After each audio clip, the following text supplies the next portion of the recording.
We'll just wait for Keynote to restart. I figure it's probably more programmers than sociologists in the audience. So first thing to talk about is the notion of a case study. Should we do a starting over, starting now, or just keep going from here? About the development of something, especially, let's keep going, particular in order to illustrate some general principles. First we want to convince, anyway, I don't need this for this part. So the first thing we want to convince you is that miniKanren is an interesting exercise to be a case study of. The second thing that we intend to talk about is prove some of the general features of hold on, I actually need to pay attention for this to come up. All right. And we're back. The second thing we want to talk about is what makes miniKanren a desirable host. What makes a good host for miniKanren? And finally, we want to, from that, draw more general lessons about what to do when hosting a domain-specific language, miniKanren or otherwise. So miniKanren is itself a shallowly embedded domain-specific language used for doing logic or relational programming. It was first introduced in the book The Reason Schemer by Dan and Will and Oleg some years ago in 2005, thereabouts. In the neighborhood. And all the information about miniKanren, the tutorials, implementations, uses can all be found at the website minikanren.org. So a domain-specific language it's a programming language or spec that offers, through some notations and abstractions, an expressive power that's usually focused and restricted to some particular problem domain. It's kind of interesting to consider that think of three long-existing general-purpose programming languages. Think of really, really well-established programming languages. The ones that came to my mind were Fortran, COBOL, and Lisp, all of which you can kind of argue started life as domain-specific languages, for formula translating, business logic, and Lisp processing.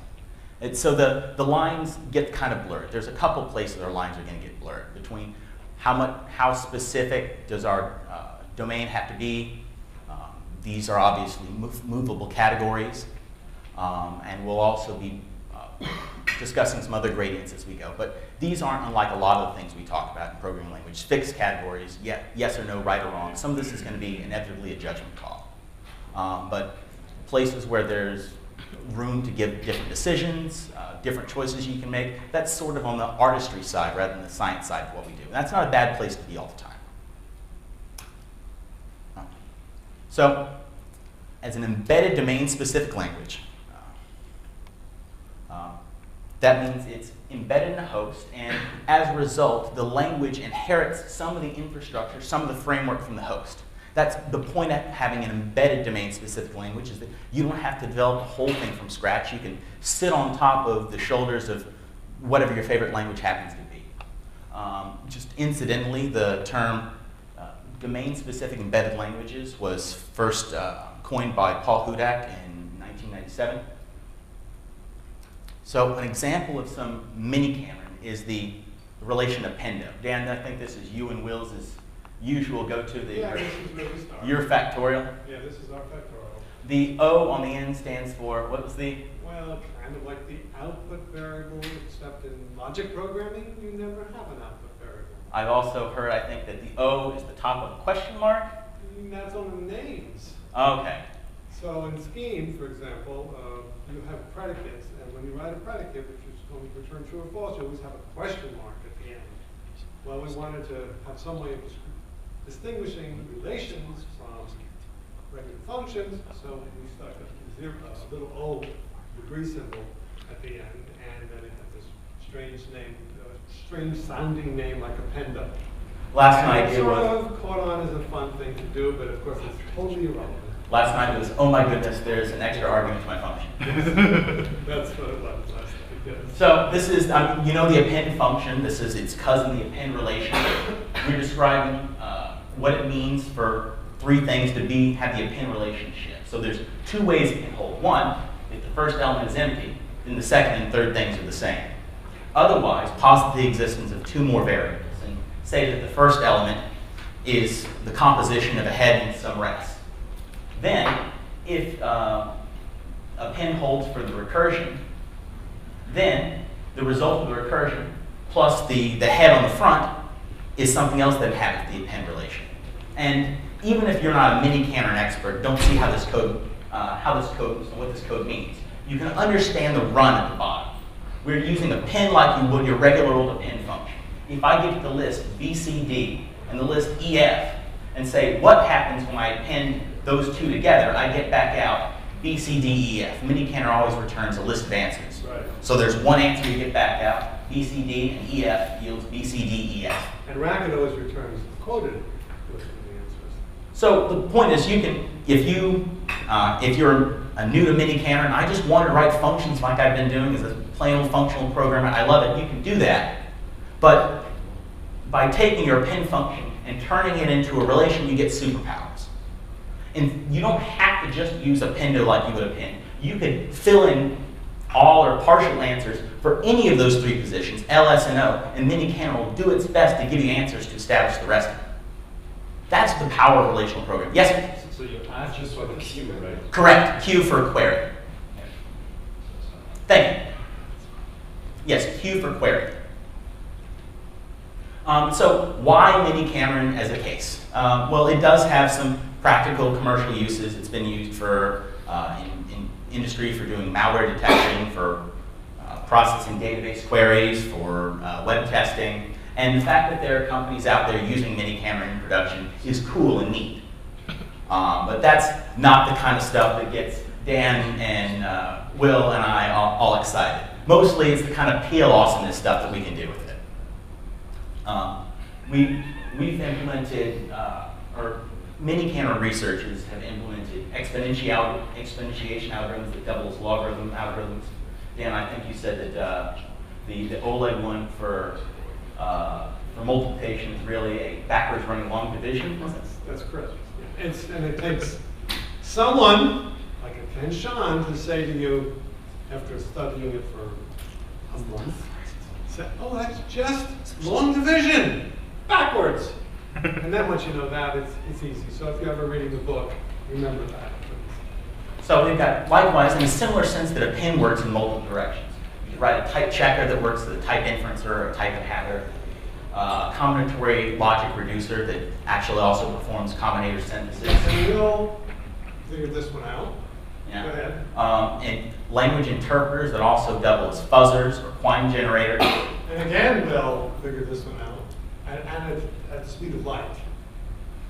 Continue. So there's lots of cool stuff you can do with it, and that might make miniKanren an interesting object of a case study, but there's also some intrinsic reasons that miniKanren is interesting. Not just what it can do, but what it is. We've got implementations in fewer than 100 lines of racket code. 1/4 of that is just to implement stuff to do unification. It's a small enough artifact that you can experiment with it and small enough to be an object of study. And that's not just 100 lines from getting rid of all the line breaks. This is, we think it's part of the other reason Dan and I like it is we think it's pretty.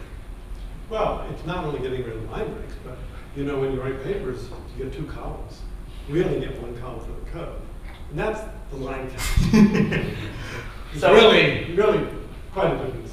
We've got people have done more than 50 implementations in at least 30 languages, and that means that you can do an interesting cross-section of what do we get from implementing it this language versus this language. What does my host bring to bear? And having that cross-section also makes it an interesting thing to study.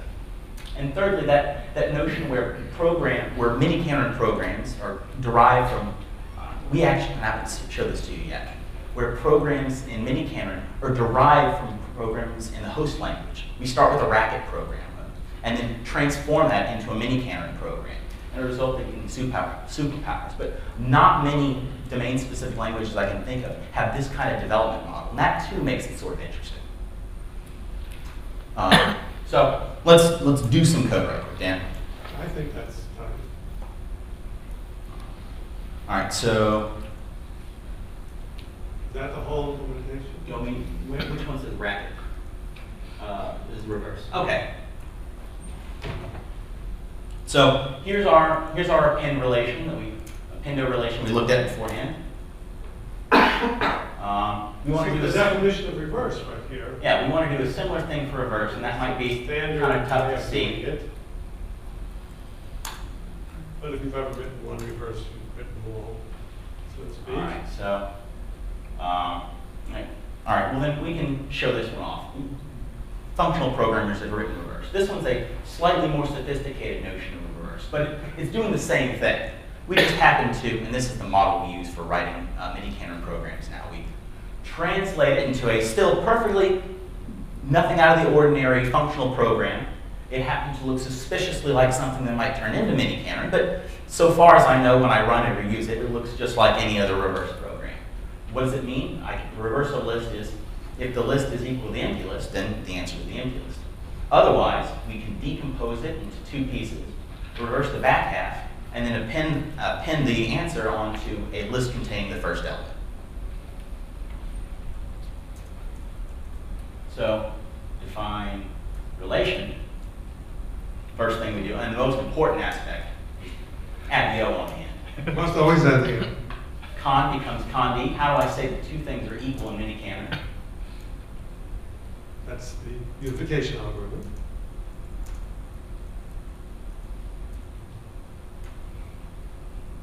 That one was easy. How about this one? So, well, A and D look like they could be fresh variables. I need to posit the existence of two new variables. Fresh A and D. And then we'll say that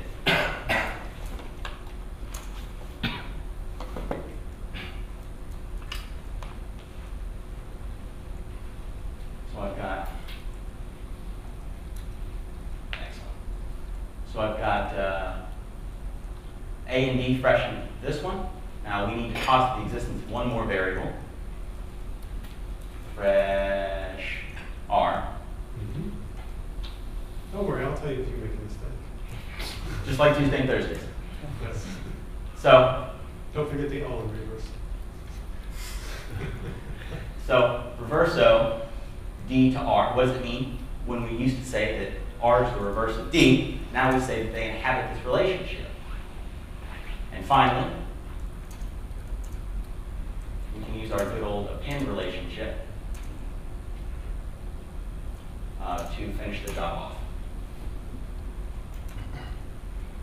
So, let's see. Missing And O, shouldn't we? Yes, the sir. O. Oh my. Appendo. Get rid of the Appendo R to the list A is the final answer. And we've got an appendo relation. Now, for those of you who may be reading the book, right now, define relation is not in there. That's under negotiation. All right, so run 1Q, get the answer. What happens when I reverso? Yeah. Oh, question. Hit me. Could you just reiterate what fresh did in the Sure. results? Fresh scopes a new variable. It gives me a fresh variable. You might say the backwards E in your formal logic class. It's kind of like that, but I want to make sure I've got a brand new, never before seen, new to the universe variable to which what I can use as an answer. Like when you think about describing relationships, if I want to say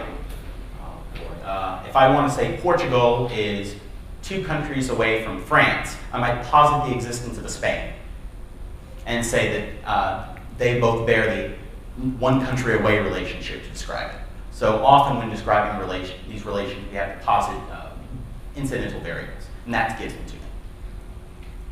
So I can run it, and the reverse of the list ABC is the list CBA. We can also do it the other way around. And this is the flexibility that logic programming gives us. And if we had more places in our relationship, we could partially or completely instantiate all these, and we can have miniKanren generate stuff for us. So that's the power that it gives us. Can you do palindrome for us? Yeah, based on what we've got, pop quiz. How do I ask if something's a palindrome? How do I ask for a palindrome?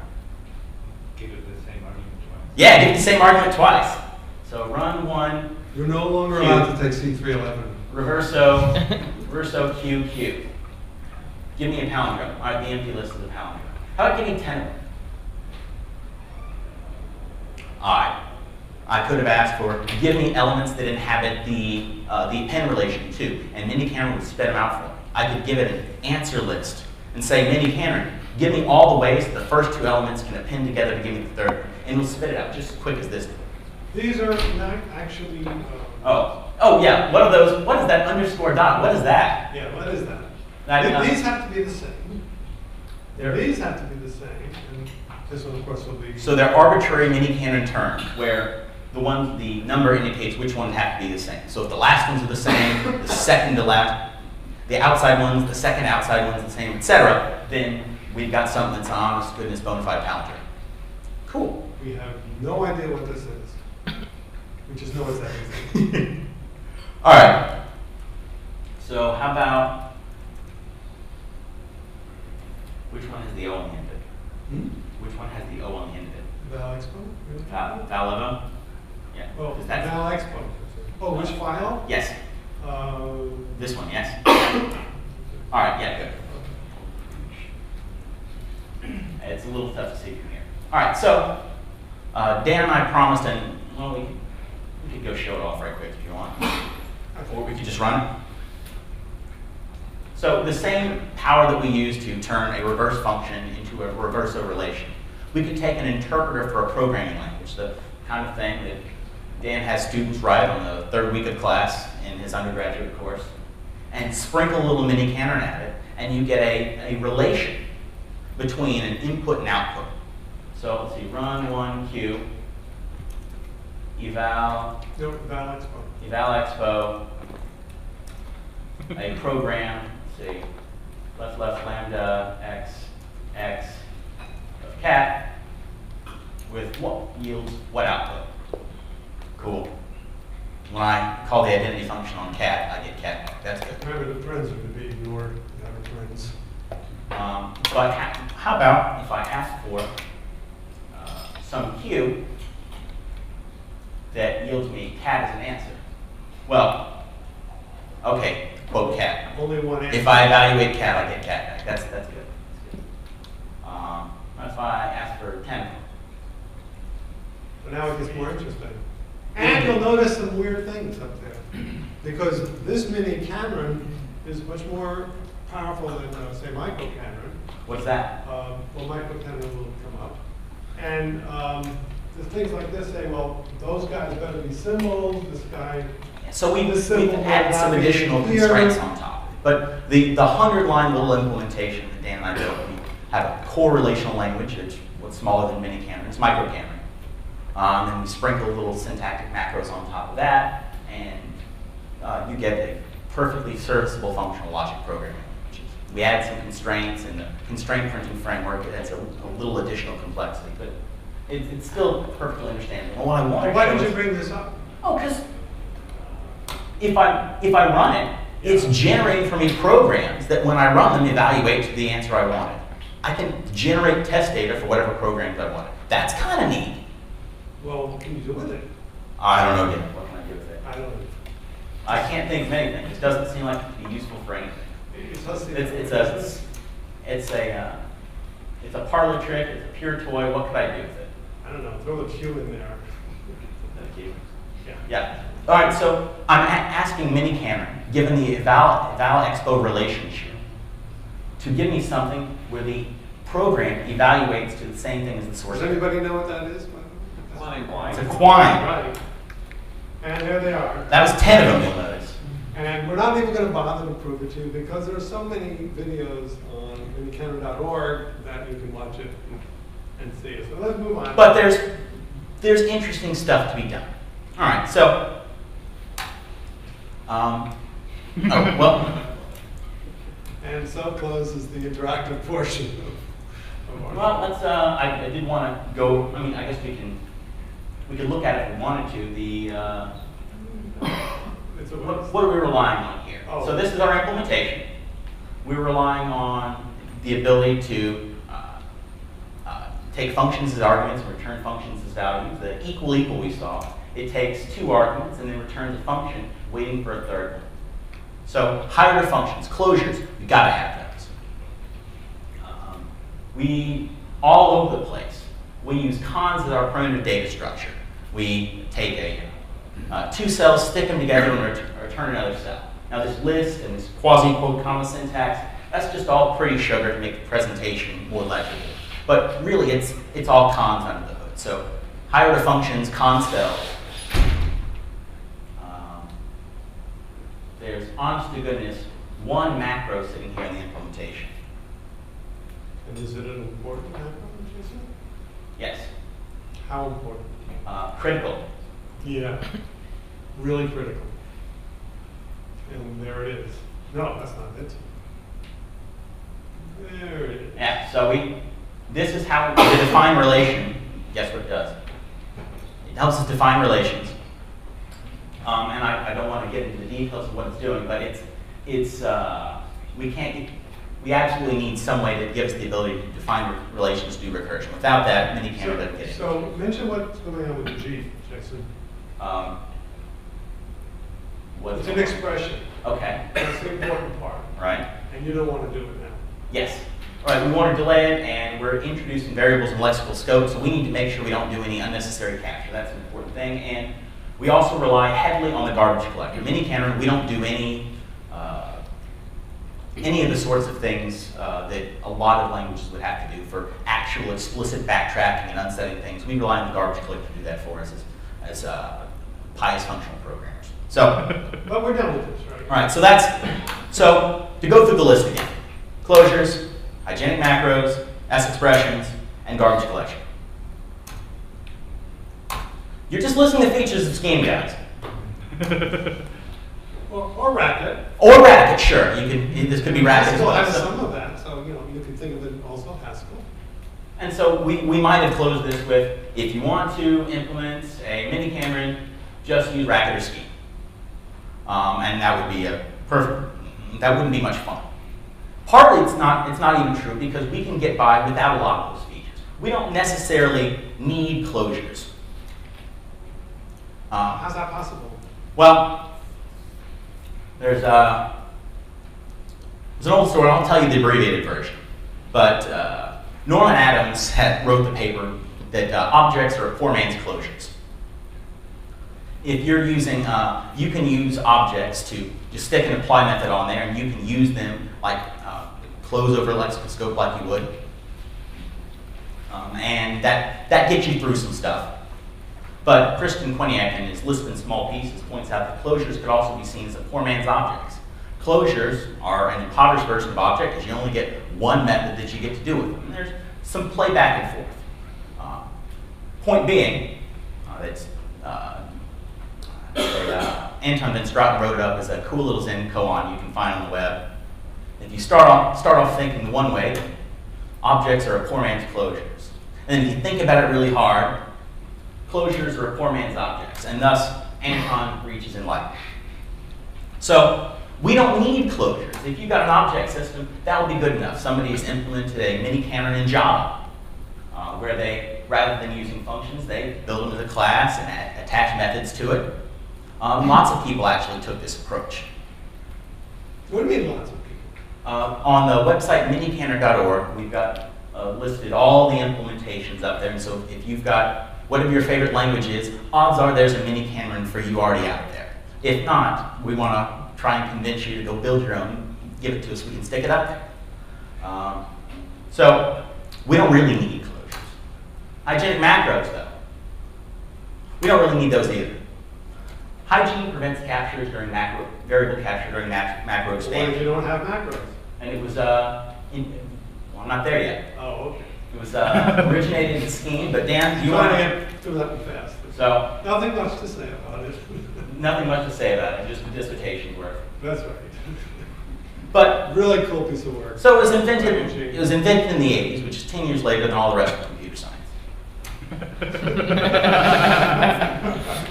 But that means they were doing macros back in the good old days of Lisp. And so Dan and I wanted to implement one in a language called Shim that doesn't have hygienic macros yet. And the way that you used to do it, I think. So the first two, they're fine. If you're not doing any scope capture, you can't tell the difference. But the way you used to do it is you get a brand new, honest to goodness, never seen symbol, string, make it a symbol, and then use that in your scope. And you're guaranteed you're not doing any scope capture if you've got a brand new name new to the universe.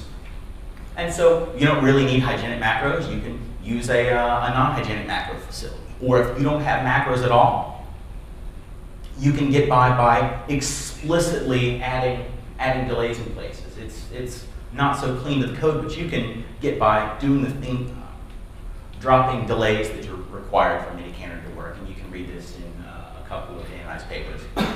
You drop the delays explicitly in places, and you don't need the macros at all. So we can get by without macros. As expressions. We actually kind of do need something to work like this. What made the transformation from append to appendo, reverse to reverso possible was that we had cons, car, and cdr as our language primitives, and we're using binary trees, the basic data structure in miniKanren. The fact that we could decompose everything the way miniKanren wants, and we could sort of simulate that beforehand in Racket, that's what makes the transformation go and makes us able to develop programs like this. Believe me, if you've never written a huge miniKanren program, being able to write it as a function in a language that sort of feels like home at first, make sure it works in one direction before you start running it backwards, is a huge advantage. And we had to have cons, car, and cdr to make that work. If your language, host language doesn't have those, well, you can either change the term language.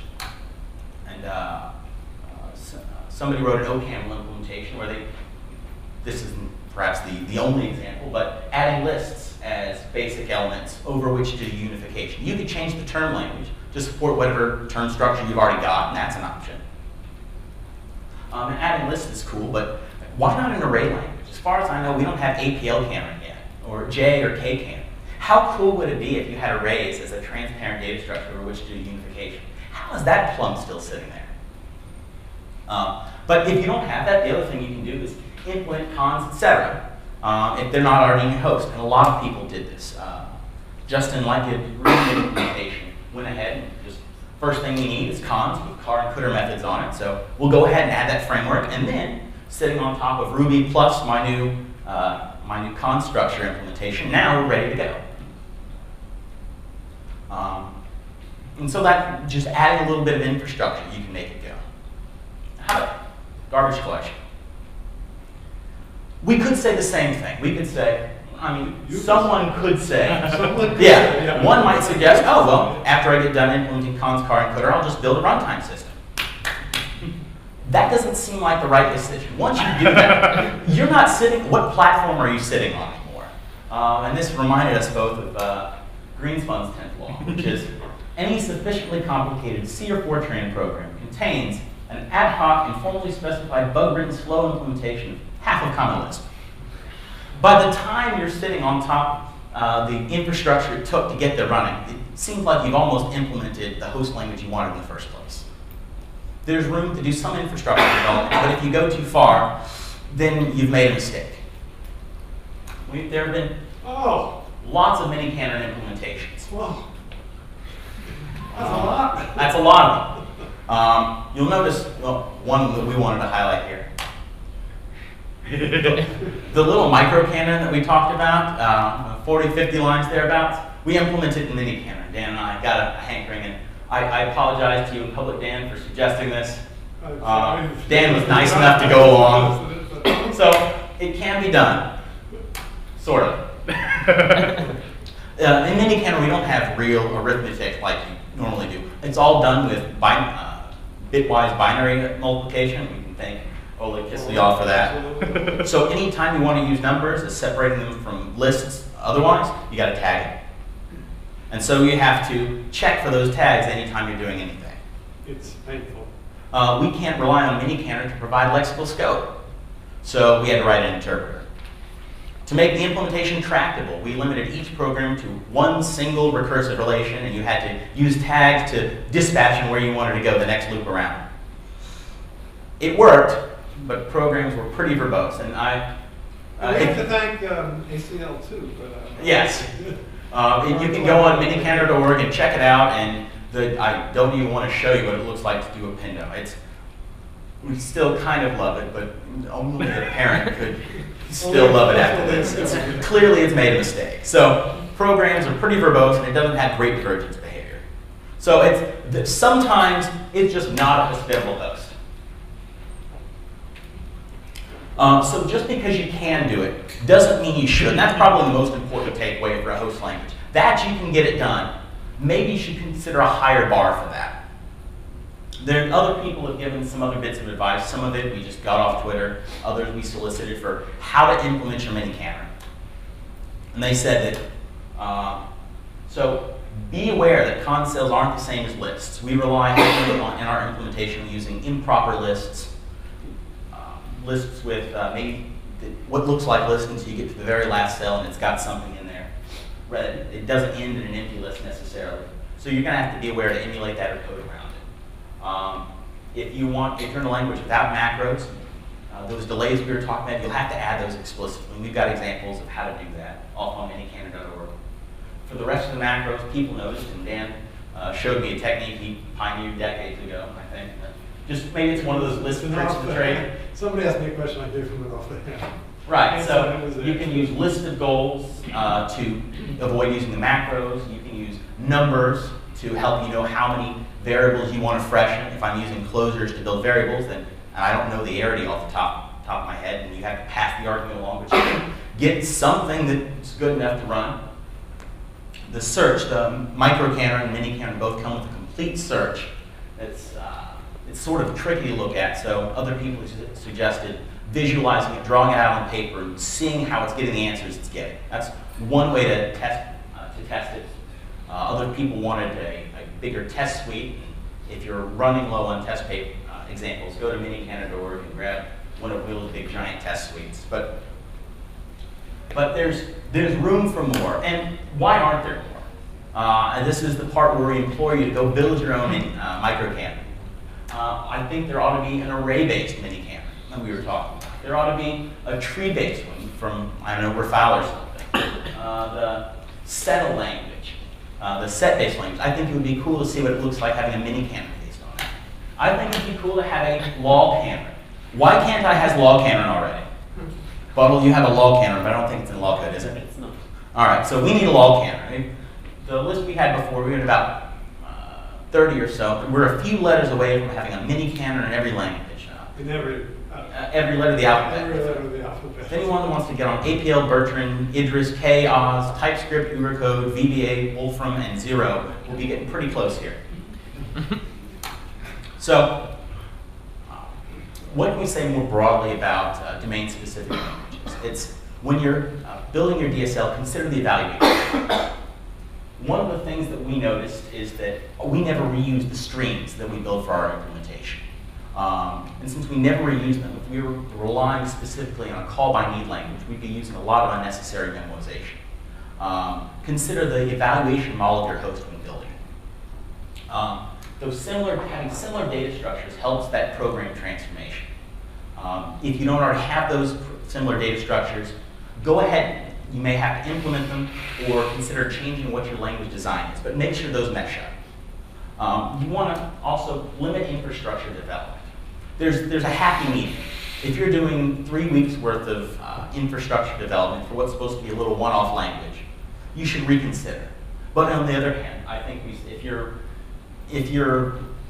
host language can almost already do all the things you want to, then why are you going the effort to building a whole new language for that? If your host language is most of the way there. So what do we say, the sweet spot? We think it's the sweet spot. Yeah, just to toss out a number, make it 60–70% of the way there. What you're looking for is when you can add with a limited amount of development effort a whole lot of expressivity with a new language. And so having a small number of lines, elegantly written lines of code, giving you a lot of expressivity, that's a sign that something's gone right. And it reminded me of something Alan Perlis said, and I never feel bad when my thoughts echo those of Alan Perlis.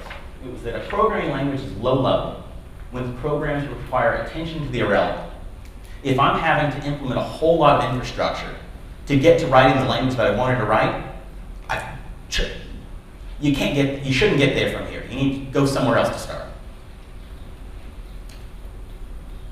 But there is lots of flexibility in the design. The 50+ implementations show part of the design space there is, and I think there's room for a lot more. So if you've got the time, how about another Kanren? That's Dan and I. All the rest can be found at miniKanren.org. Thank you all very much.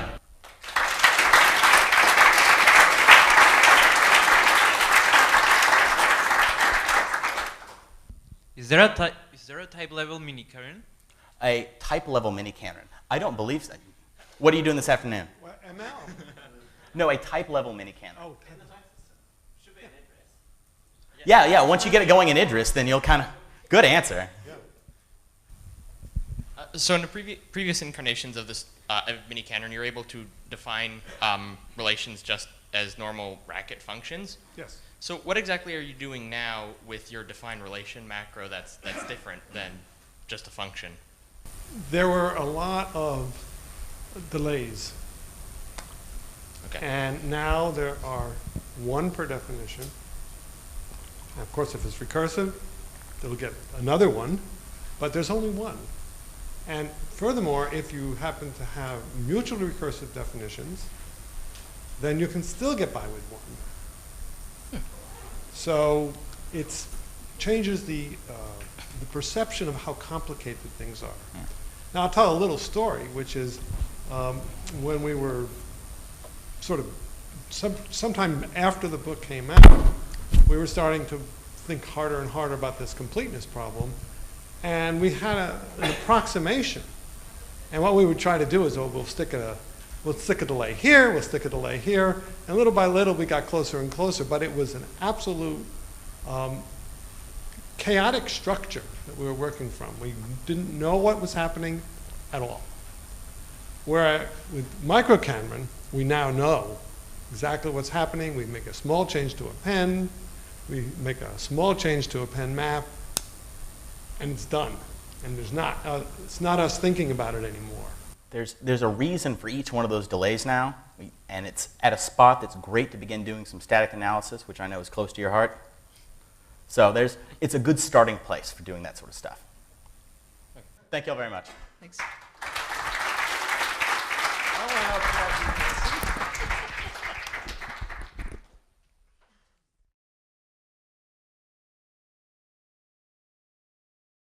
miniKanren always returns a list of answers. Right. So there's one answer you get back out, BCD, and EF yields BCD, EF. And racket always returns a quoted list of the answers.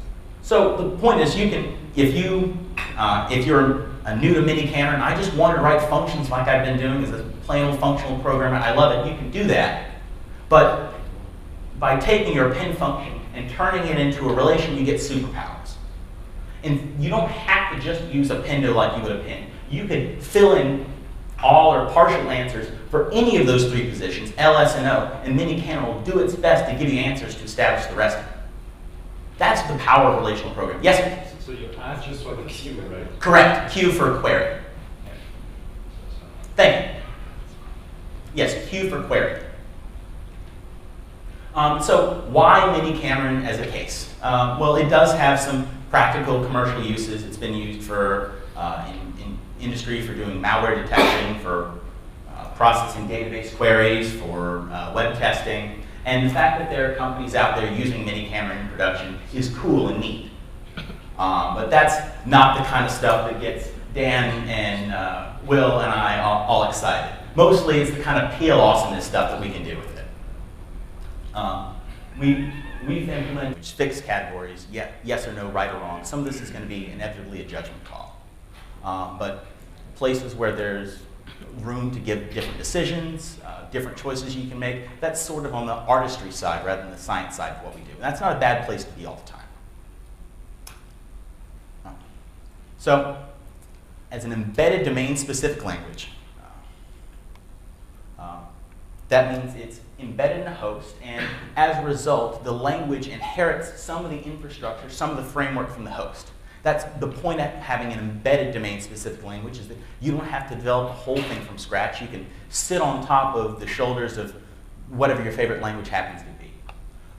Just incidentally, the term domain-specific embedded languages was first coined by Paul Hudak in 1997. So an example of some miniKanren is the relation to pendo. Dan, I think this is you and Will's usual go-to. Yeah, this is where we start. Your factorial. Yeah, this is our factorial. The O on the end stands for, what was the? Well, kind of like the output variable, except in logic programming, you never have an output variable. I've also heard, I think, that the O is the top of a question mark. That's on the names. Okay. So in Scheme, for example, you have predicates, and when you write a predicate, which is going to return true or false, you always have a question mark at the end. Well, we wanted to have some way of distinguishing relations from regular functions, so we stuck a little O degree symbol at the end, and then it had this strange name, strange sounding name like appendo. Last night it sort was. of caught on as a fun thing to do, but of course it's totally irrelevant. Last night it was, oh my goodness, there's an extra argument to my function. That's what it was last night, yes. So this is, you know, the append function. This is its cousin, the append relation. We're describing what it means for three things to have the append relationship. So there's two ways it can hold. One, if the first element is empty, then the second and third things are the same. Otherwise, posit the existence of two more variables and say that the first element is the composition of a head and some rest. Then, if append holds for the recursion, then the result of the recursion plus the head on the front is something else that inhabits the append relation. And even if you're not a miniKanren expert, don't see how this code, what this code means. You can understand the run at the bottom. We're using append like you would your regular old append function. If I give the list BCD and the list EF and say what happens when I append those two together, I get back out BCD. We'll just wait for Keynote to restart. I figure it's probably more programmers than sociologists in the audience. So first thing to talk about is the notion of a case study. Should we do a starting now, or just keep going from here? About the development of something, especially, let's keep going, particular in order to illustrate some general principles. First we want to convince, anyway, I don't need this for this part. So the first thing we want to convince you is that miniKanren is an interesting exercise to be a case study of. The second thing that we intend to talk about is prove some of the general features of hold on, I actually need to pay attention for this to come up. All right. And we're back. The second thing we want to talk about is what makes miniKanren a desirable host. What makes a good host for miniKanren? And finally, we want to, from that, draw more general lessons about what to do when hosting a domain-specific language, miniKanren or otherwise. So miniKanren is itself a shallowly embedded domain-specific language used for doing logic or relational programming. It was first introduced in the book The Reason Schemer by Dan and Will and Oleg some years ago, in 2005 thereabouts. In the neighborhood. And all the information about miniKanren, the tutorials, implementations, uses can all be found at the website minikanren.org. So a domain-specific language it's a programming language or spec that offers, through some notations and abstractions, an expressive power that's usually focused and restricted to some particular problem domain. It's kind of interesting to consider that think of three long-existing general-purpose programming languages. Think of really, really well-established programming languages. The ones that came to my mind were Fortran, COBOL, and Lisp, all of which you can kind of argue started life as domain-specific languages for formula translating, business logic, and list processing. So the lines get kind of blurred. There's a couple places where lines are going to get blurred between how specific does our domain have to be. These are obviously movable categories, and we'll also be discussing some other gradients as we go. But these aren't unlike a lot of the things we talk about in programming languages.